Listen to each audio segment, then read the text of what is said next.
Bonjour à tous et bienvenue dans cette quatrième vidéo de cours portant sur la mécanique du point matériel. Alors dans ce cours, on va pouvoir étudier l'énergétique du point matériel. L'énergétique du point matériel, c'est un chapitre qui va nous permettre d'introduire un certain nombre de notions particulièrement précieuses en physique. Je peux par exemple citer la notion de travail d'une force, qui va nous permettre de dériver l'analyse, en fait, de comprendre si une force est motrice, une force de résistance ou une force à travail nul. On va pouvoir aussi introduire les théorèmes énergétiques, par exemple le théorème de l'énergie cinétique ou bien encore le théorème de l'énergie mécanique, qui vont nous donner un autre moyen de pouvoir écrire les équations du mouvement. Parfois, ces théorèmes sont nécessaires pour écrire les équations du mouvement d'un système, puisque les équations du mouvement issues d'un principe fondamental de la dynamique, par exemple, seront difficilement utilisables. On va commencer donc par le commencement, ce qu'est le travail d'une force. Alors le travail d'une force, ça peut être défini de façon simple comme l'énergie fournie par une force à un point lorsque le point d'application de la force se déforme. Par exemple, regardons l'image du dessous. On a une balle, cette balle bleue, où on applique une force F. On regarde sur un court laps de temps et on voit que la balle s'est déplacée d'une distance du. Alors on peut écrire delta W est égal au produit scalaire entre F et du. Et ça, c'est ce qu'on appelle le travail microscopique. Si on prend par exemple le cas du poids, où on oriente Z comme ceci, donc le poids est selon Z, donc mgz. Alors si on fait chuter une balle, si une balle chute libre, avec seulement le poids qui s'applique dessus, lorsqu'elle parcourt une distance dz, on peut écrire que le travail microscopique c'est mg dz, et ce travail est supérieur à 0, est strictement supérieur à 0, comme le poids est orienté selon z, ça signifie que le travail est moteur. C'est-à-dire que le travail est moteur, c'est-à-dire qu'il va chercher à donner en fait une énergie cinétique à la balle. Dans l'autre cas, en fait, imaginons que en fait, le poids, qu'on donne une vitesse à cette balle, donc en fait, qu'elle soit plutôt dirigée selon moins z, alors mg dz sera négatif, puisque dz se fera comme ceci. Et en effet, mg dz est négatif, ça signifie que le travail du poids est résistant. Si on lance une balle en l'air, le poids a tendance à freiner la balle et donc à lui enlever de l'énergie cinétique. C'est ce qu'on appelle un travail résistant. On peut ensuite, comme on a étudié en fait le travail d'une force de façon microscopique, donc sur une petite distance du, on peut choisir d'intégrer ce travail microscopique pour avoir un travail macroscopique. Et donc, dans notre cas, en l'intégrant, dans le premier cas à gauche, on a delta W est égal à mg dz et donc mgz. W, le travail apporté à la balle sur une distance de chute z par exemple, vaut mgz qui est strictement positif. Dans le cas où z et p sont orientés dans la même direction, alors le travail est moteur. Tandis que si le poids, si la vitesse de la balle est orientée vers le haut, le poids ici qui est orienté dans un sens différent à la vitesse, alors du coup la balle va vouloir monter, donc mg dz est strictement négatif, du fait que dz va contre le sens de z, alors le travail macroscopique mgz sera lui aussi négatif. On dit que le travail est résistant. À partir du travail d'une force, on est capable de définir une deuxième notion qui s'appelle la puissance d'une force. À quoi va correspondre la puissance d'une force ? Pareil, on va se placer dans le cadre d'une situation où une boule bleue, on applique une force sur une boule bleue. Pendant dt, on voit qu'elle bouge de du. Alors on peut écrire que delta oméga, que delta w, donc c'est la force scalaire du, le déplacement. Or du, c'est la vitesse fois dt. Et donc on peut écrire que delta w, c'est f scalaire v dt. Et en fait, on considère que f scalaire v, c'est homogène en fait à une puissance, et on considère que c'est la puissance de la force. Donc toujours dans notre cas où la balle chute ou monte, eh bien, on a dans le cas où la vitesse de la balle est orientée vers étant chute libre en fait, et donc orientée dans le même sens que le poids, on a bien une puissance mg vz qui est strictement supérieure à 0. Donc comme on a pu voir, le travail est moteur.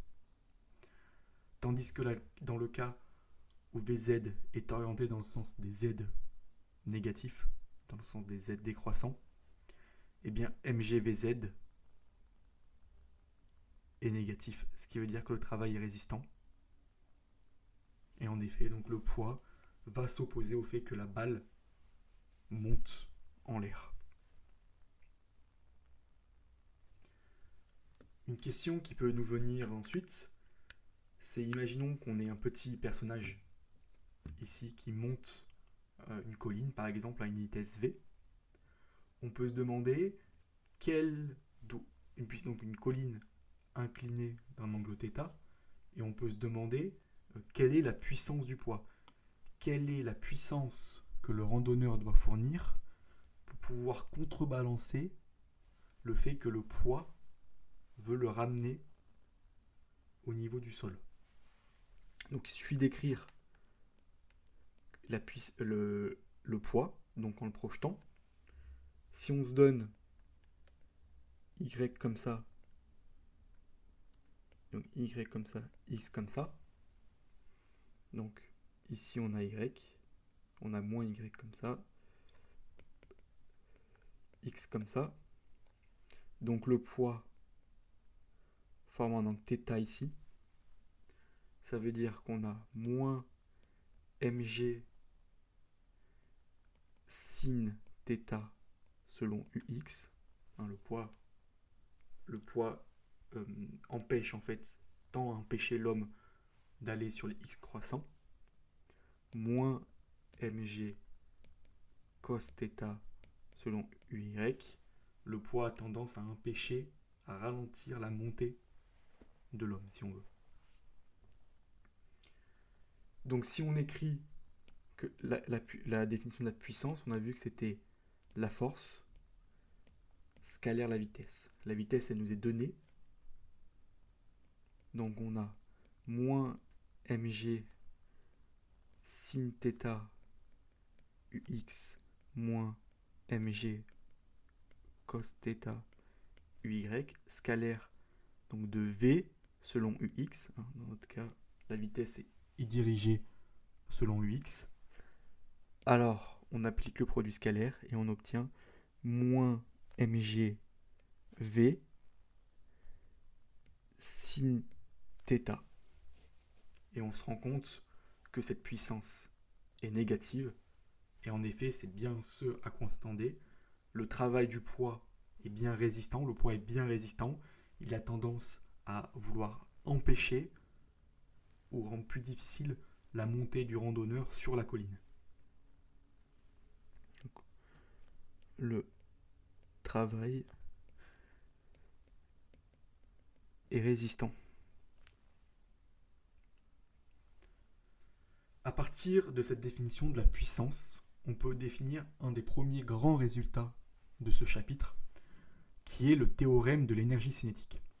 Donc en bref rappel de ce que c'est l'énergie cinétique, si on se donne une masse, donc un point de masse m, avec une vitesse v, on peut écrire que l'énergie cinétique, c'est EC, est égal à 1 demi de mv carré. Et le théorème de l'énergie cinétique, il nous dit que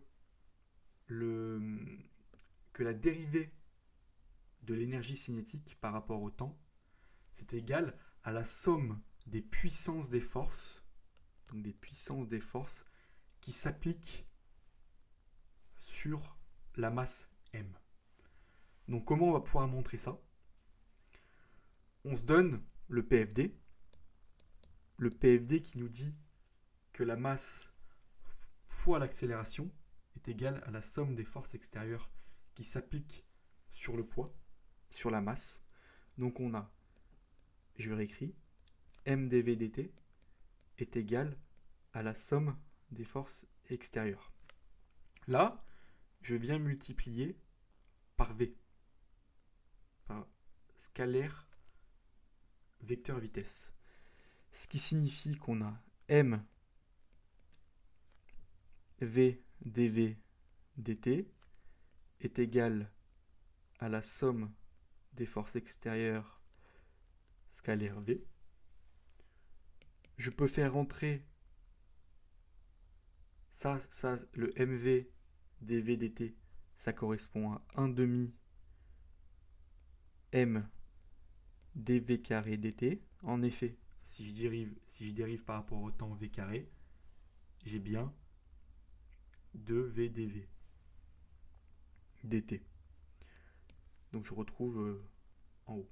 Et ça, c'est donc la somme des puissances des forces extérieures. Je fais rentrer le 1 demi de m dans le, comme c'est un scalaire, je peux le faire rentrer dans la dérivée.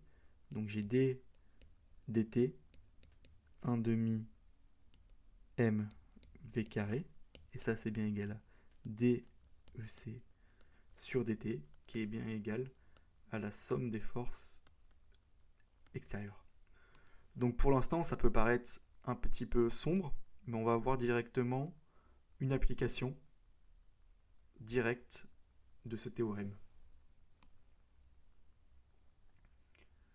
Mais avant ça, on va intégrer en fait ce théorème de l'énergie cinétique pour obtenir une forme du théorème de l'énergie cinétique macroscopique, en fait, si on peut dire, qui va être un nouvel outil qu'on pourra utiliser pour résoudre certains problèmes. Donc on se donne le théorème de l'énergie cinétique, donc la dérivée de l'énergie cinétique par rapport au temps, c'est égal à la somme des puissances des forces qui s'appliquent sur la masse, en l'intégrant entre un point B et un point A. Par exemple, un point situé à 10 mètres et un point situé, le point A qui est situé à 0 mètres et le point B qui est situé à 10 mètres. Donc dEC dt, je l'intègre par rapport au temps.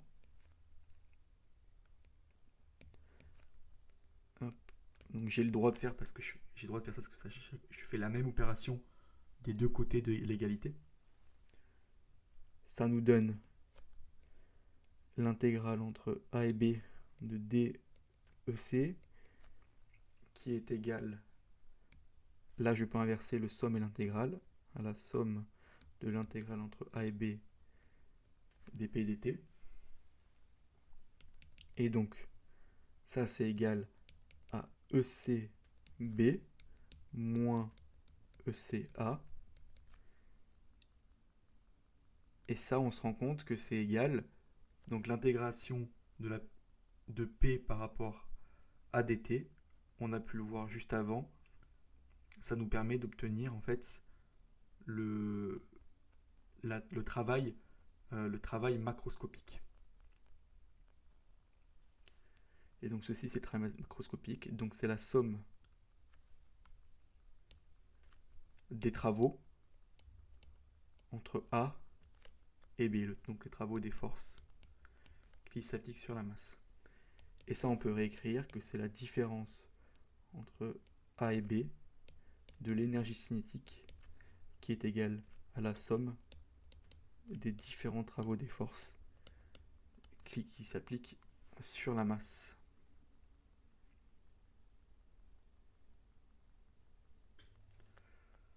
On va directement pouvoir appliquer ce théorème à un exercice. Donc imaginons qu'on est sur une pente inclinée avec un angle θ. On est un pavé de masse m situé à une distance, donc son centre est situé en haut. Elle-même, le centre situé à une distance d du point A qui est le contact du support incliné et du sol. On se donne aussi l'axe UX et UZ. Et la première question qu'on demande, c'est écrire le théorème de l'énergie cinétique entre O et A. Donc le théorème de l'énergie cinétique, on a pu voir, c'était que la différence d'énergie cinétique entre A et B, c'était la somme des travaux extérieurs. Or ici, on va considérer pour ce cas-là qu'il n'y a pas de frottement, et donc il y a seulement le poids qui vient s'appliquer à notre pavé. Donc le poids qui vient s'appliquer comme ça. Donc si on trace X, Z comme ça, on peut retrouver θ ici. Et donc le poids, c'est mg sin θ selon Ux moins mg cos θ selon UZ. Et comment on peut se confirmer en fait qu'une bonne manière de confirmer qu'on a bien les bons signes devant la projection, c'est en fait on voit là physiquement que le poids va vouloir faire descendre le pavé. Et donc s'il veut faire descendre le pavé, il faut que la coordonnée x puisse croître. Et donc il faut nécessairement que mg sin θ selon ux soit positif pour que notre masse aille dans le sens des x croissants. Très bien. Donc là, on peut écrire donc, que EC entre A moins EC0, c'est donc du travail du poids entre 0 et A du poids.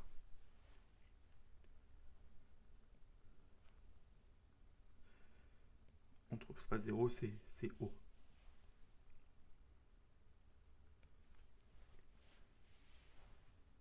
Et là, on se rend compte,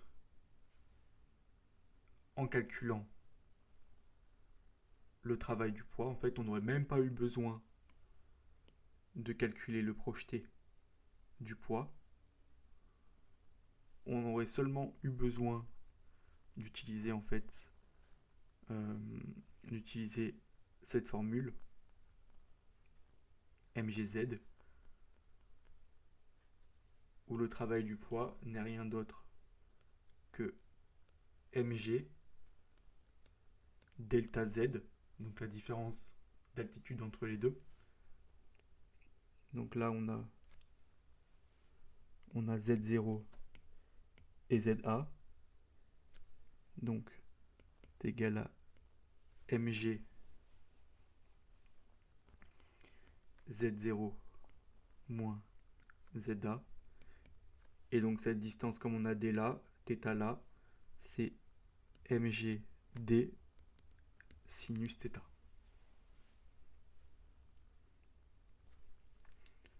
Donc là, il y a un moins ici. Ça aurait été entre moins 0 et A. Et là, on peut, du coup, c'était moins mg za moins z0. Et donc, on peut inverser les signes. La deuxième question, il nous est demandé quelle est la vitesse au point A. Et donc, en réécrivant, en développant cette partie-là, on a 1 demi de mva carré moins 1 demi de mv0 carré.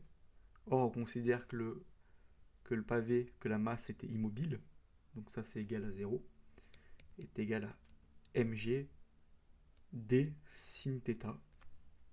Et donc, va carré est égal à 2g d sin θ. Et donc, va est égal à 2g d sin θ. Et donc là, on a pu voir, on a pu calculer la vitesse au point A de notre élément sans devoir écrire un PFD. On a trouvé une façon différente, en quelque sorte, d'obtenir des informations sur le mouvement de la masse sans avoir à écrire un PFD. Donc cette première partie du cours du chapitre 4 est terminée. Je préfère le couper en deux parce que je vais éviter d'avoir des vidéos trop longues. Et dans la prochaine partie, on va pouvoir étudier ce que sont les forces conservatives. Je vous remercie de m'avoir suivi et à bientôt.